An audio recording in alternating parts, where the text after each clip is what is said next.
If you spend any time watching e-commerce videos, you've seen the screenshots. A fresh Shopify dashboard proudly displaying 1 lakh rupees in sales in a single day, or 10 lakh in a month. It looks like a monument to success, but under the weight of reality, that impressive number often collapses. A store generating massive monthly revenue can secretly be operating at a devastating financial loss. Revenue is a vanity metric. It tracks how much money passed through your hands, but actual profit is the only reality that dictates whether a business survives. To see how this works, we are going to take a hypothetical, highly successful 1 lakh rupee revenue day and force it through the gauntlet of true e-commerce economics. Treating gross sales as the finish line ignores the mechanics of cash flow. In the long run, this oversight transforms a potential business into a path to bankruptcy. Look at this solid block representing 100% of gross revenue. Immediately, product costs, packaging, and fees shear off their cut. In dropshipping, high per-unit costs compress remaining margins to roughly 17%, but transitioning to bulk inventory relieves pressure, expanding your retained profit. But there is still a massive variable threat to that remaining margin: advertising. Your return on ad spend determines exactly how expensive it is to acquire each customer. Think of your ad spend as this pipeline feeding a profit reservoir. Slight inefficiencies, targeting the wrong audience, weak creatives, or poor tracking create severe leaks.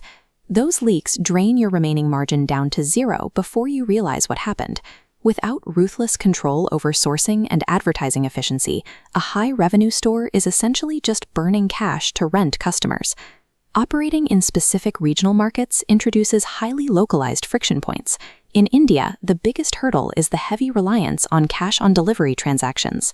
COD introduces the threat of RTO. When a customer rejects a package, you lose the entire sale and pay double the shipping fees.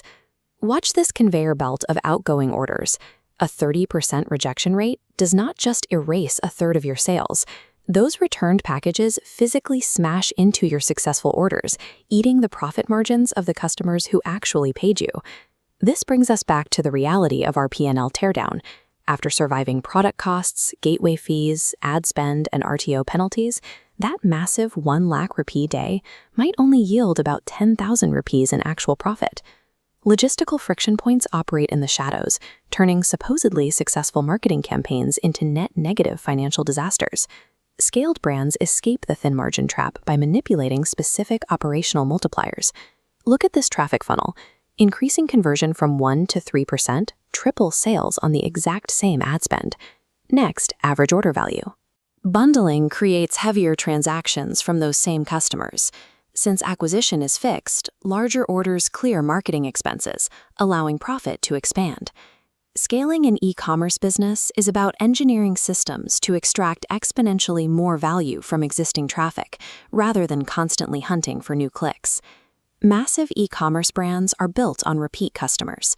This graph charts 2 customer life cycles. The flat line is a one-time buyer. The stepping line shows the economics of retention. The initial purchase absorbs the heavy advertising cost. Every subsequent purchase from that same customer is entirely profit.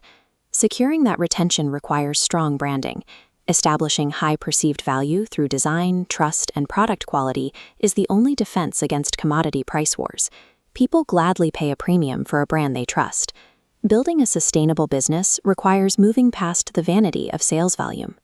The only number that dictates your survival is the one that remains after every expense has been cleared. In the true game of e-commerce, lasting wealth is never found in a fleeting revenue screenshot. It is built through the rigorous, quiet mastery of unit economics.